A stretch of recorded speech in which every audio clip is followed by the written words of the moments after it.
Hello बच्चों, let's see the question. The question is which of the following phosphorus is most reactive. So let's get understand first of all the key concept that we have to use in this question. So key concept जो हमारे पास use होगा इस question में वो use होगा allotropes of phosphorus. Allotropes of phosphorus, तो ये हमारे पास पता होनी चाहिए. इनका स्ट्रक्चर सबसे पहले व्हाइट फॉस्फोरस का स्ट्रक्चर अगर ड्रॉ करना चाहें तो दैट इज P4 होती है हमारे पास. एंड यहाँ पे एक ये चीज होती है, यहाँ पर एक एक बॉन्ड्स ये सबके बीच में ड्रॉन होती है. बट यहाँ पे यहाँ भी इसके और इसके बीच में होती है.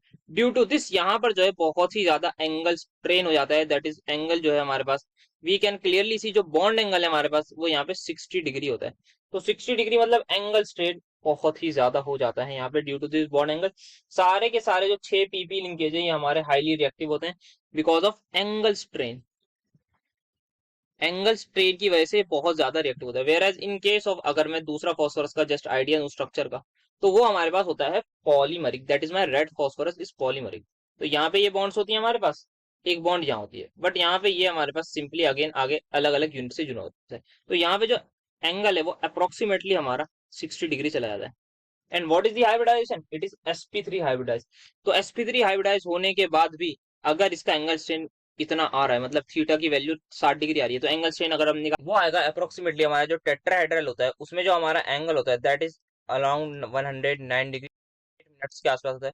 सो वी कैन सी यहाँ पर हमारे पास 49 डिग्री 28 मिनट्स का एंगल स्ट्रेन आ रहा है which is very very high.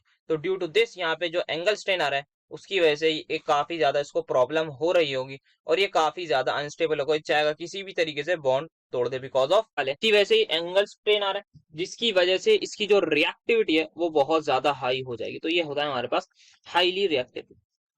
और कौन है इसका नाम भी लिख देते हैं, तो ये है मेरा white phosphorus. So this is my white phosphorus and this is about red phosphorus. ये हमारे पास होता है पॉलीमरिक इन नेचर. सो मेरे पास मोस्ट रिएक्टिव जो होता है among the all the allotropes of phosphorus is white phosphorus because of its high angle strain. So my final answer is going to be the option number B. Hope you understood it well. Best of luck.